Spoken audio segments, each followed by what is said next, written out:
और देश रत्न निगम जी। सतीश जी, पहले मैं आपके पास आ रहा हूं। जो आज बातें कही हैं, प्रधानमंत्री नरेंद्र मोदी का संबोधन आपने सुना भी होगा। सीधे तौर पर ममता सरकार, और न सिर्फ ममता सरकार बल्कि जो पुरानी लेफ्ट की सरकार है वो भी निशाने पर रही है। उन्होंने कहा कि सिंडिकेट काम करता है बंगाल में, जो लोगों को विकास से रोकता है, टोलाबाजों जो हैं वो विकास से रोकते हैं, कट कल्चर विकास से रोकता है। सीधे तौर पर बहुत फोकस दो बातों पे रहा है पीएम का ये संबोधन। एक तो कि इंडस्ट्री नहीं आने दी, विकास नहीं आने दिया, और दूसरा किन लोगों ने नहीं आने दिया उनका भी नाम ले दिया पीएम ने आज।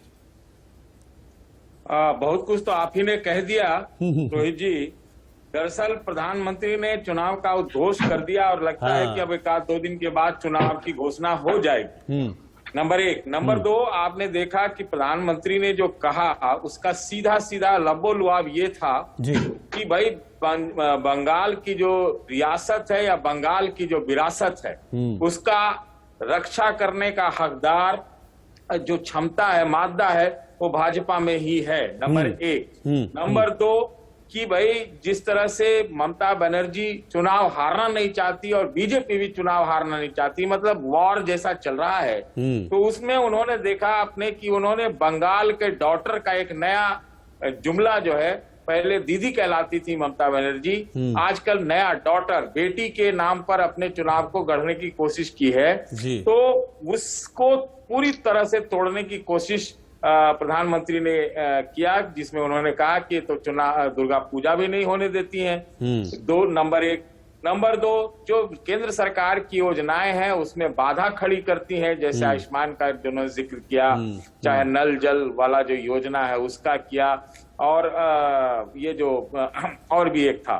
तो ये मोटी बात है कि विरासत को लेकर के, गवर्नेंस को लेकर के, विकास को लेकर के, और जो करप्शन है नीचे लेवल पर, कट करप्शन जो है, उस सारे चीजों पे उन्होंने पूरी तरह से एक जनवादी नेता के रूप में उन्होंने पूरा आह्वान किया। एक तरह से वो पूरी तरह से उद्घोष कर रहे हैं कि आ जाओ, परिवर्तन करना ही करना है। बंगाली भाषा का उपयोग, महापुरुषों के नामों का उपयोग इस तरह से जोड़ने की कोशिश की कि जो मर माटी मानुष का जो वहां पर नारा चलता है, उसका जो सही में अगर कोई प्रतिनिधित्व करती है तो भाजपा करती है। बिल्कुल। देश रत्न निगम जी, मां माटी मानुष की, जैसे कि सतीश जी ने भी जिक्र किया, और इस बात का जिक्र बहुत खासतौर पर प्रधानमंत्री नरेंद्र मोदी ने भी किया, क्योंकि ममता बनर्जी, टीएमसी अक्सर इस शब्द का इस्तेमाल करती है कि मां माटी मानुष की हम लोग बात करते हैं। लेकिन आज इसी मां माटी मानुष को लेकर पीएम ने सीधा निशाना साधा है कि ये वही लोग हैं जो मां माटी मानुष की बात तो करते हैं, लेकिन यही लोग हैं जो विकास की राह में सबसे बड़ा रोड़ा है।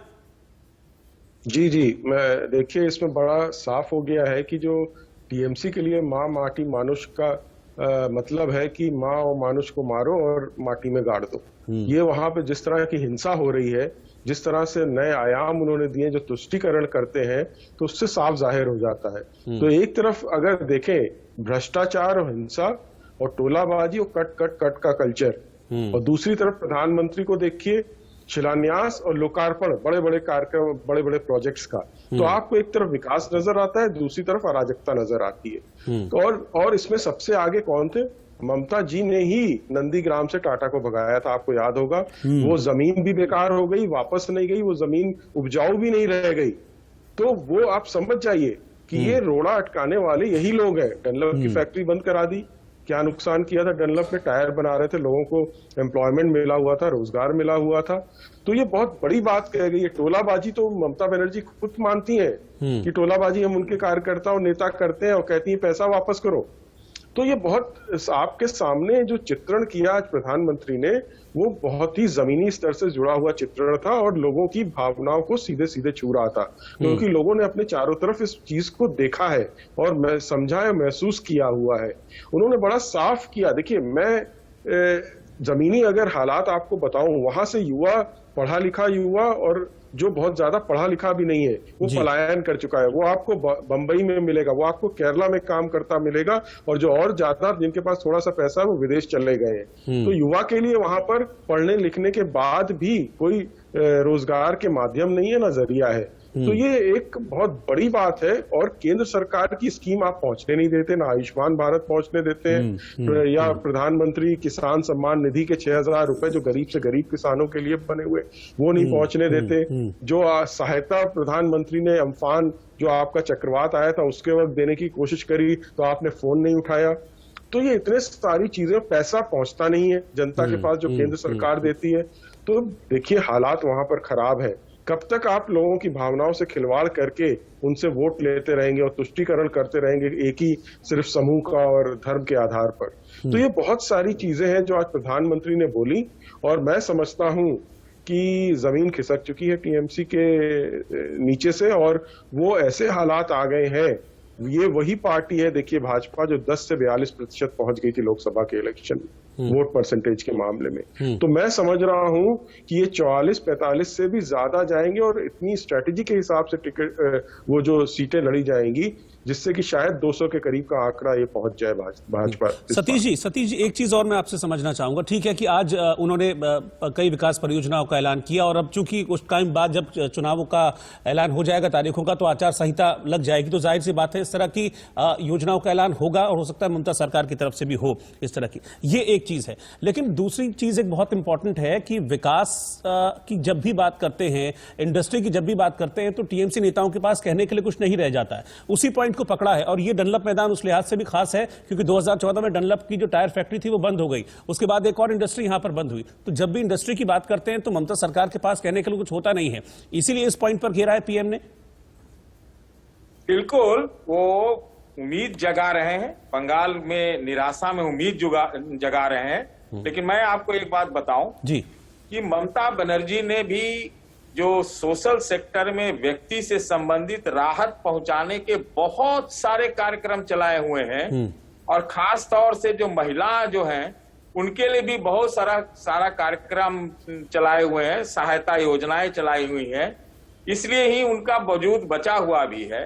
तो भारतीय जनता पार्टी दावे बहुत करेगी, बहुत सारी उम्मीदें भी देगी, लेकिन इतना आसान नहीं होगा, क्योंकि केंद्र सरकार से भी जो पैसे जाते हैं, अमूमन तमाम राज्यों में देखिएगा कि राज्य भी अपने नाम से कई सरकार, वहां की जो स्थानीय सरकार रहती है, उन्हीं योजनाओं के पैसे जो केंद्र सरकार के होते हैं वो अपने नाम से चला देती है जी। ये एक विवाद भी रहा है कि क्यों चलाना चाहिए या नहीं चलाना चाहिए, कई राज्यों में देखा है। तो ये है। और देखिए जो इनसाइडर और आउटसाइडर का जो एक चुनाव को खड़ा करने की कोशिश हो रही है, खासतौर से ममता बनर्जी की तरफ से, उसमें इनसाइडर में वही माँ माटी मानुस है, बंगाल की बेटी है, माँ दुर्गा है, जय सिया राम है, ये सब उनका प्लैंक है। और माइनॉरिटी जो अपीजमेंट की बात भारतीय जनता पार्टी की तरफ से की जाती है, तो उन लोगों का भी आरोप है कि ये लोग पोलराइजेशन की पॉलिटिक्स करते हैं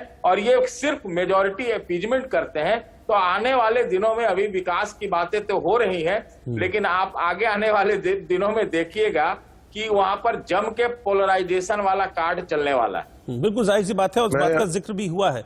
हाँ, कुछ कहना चाह रहे हैं आप देश रत्न निगम जी? आपका एक कमेंट, फिर उसके बाद मुझे जी। देखिए, मैं सतीश जी की बात से सहमत नहीं हूं। मैंने तो हिंदुस्तान में कहीं सुना नहीं कि बहुसंख्यक समाज का तुष्टीकरण हो रहा है। कहीं कोई मुझे उदाहरण दिखा दीजिए कि बहुसंख्यक समाज का तुष्टीकरण हुआ हो। यहाँ तो बहुसंख्यक राष्ट्र भी नहीं बोला जाता। देखिए, कहीं पे भी अल्पसंख्यक तभी होता है जब उस राष्ट्र को बहुसंख्यक बताया जाता है, परिभाषित किया जाता है संविधान में। यहाँ तो वो भी नहीं परिभाषित किया गया है और अल्पसंख्यक समाज का तुष्टीकरण हो रहा है। तो मैं सहमत नहीं हूँ इस बात से। ठीक है, मैं जोड़ना चाहता हूँ रोहित जी। मैं अब देश रतन जी जैसा उतना पोलराइज तो नहीं हो सकता, तो हमको थोड़ा सा एक न्यूट्रल स्पेस में सारी बात कहने की आदत है और खुल के बोलता हूँ। तो ये आप अगर देश रतन जी से पूछ लीजिए कि क्या पोलराइजेशन की पॉलिटिक्स नहीं होती, आप ये भले कह सकते हैं कि अपीजमेंट, माइनॉरिटी अपीजमेंट के खिलाफ होती है, लेकिन क्या पोलराइजेशन की पॉलिटिक्स नहीं होती है? और जवाब दे दूं 5 सेकंड सर, 5 सेकंड सर, मेरे पास वक्त की कमी है, बस एक छोटा सा कमेंट में ले पाऊंगा आपका देश रत्न जी, बस एक छोटा सा कमेंट, 5 सेकंड। जब आप अल्पसंख्यक का तुष्टीकरण करेंगे तो पोलराइजेशन वहीं से शुरू हो जाता है। तो उसकी आप उसका आरोप बहुसंख्यक पे मत लगाएं। ठीक है, चलिए आप दोनों का बहुत बहुत शुक्रिया, आप हमारे साथ जुड़े और जो प्रधानमंत्री ने आज बातें कही हैं उनको आपने एक बड़े एक फ्रेम में, एक बड़े प्लेटफॉर्म के जरिए समझाने की कोशिश की है। लेकिन ये तो बहुत पूरी तरह से साफ है कि अब चुनाव नजदीक आने वाले हैं, हो सकता है अगले 2-4-5 दिनों में चुनाव की तारीखों का ऐलान हो जाए। तो अभी तो जंग की शुरुआत हुई है और तारीखों के साथ ये जंग और तेज और धारदार होने वाली है और हो सकता है कि कई जो बयानबाजियां अब तक हम सुनते हुए आ रहे हैं उस तरह की बयानबाजियों में और तेजी आएगी।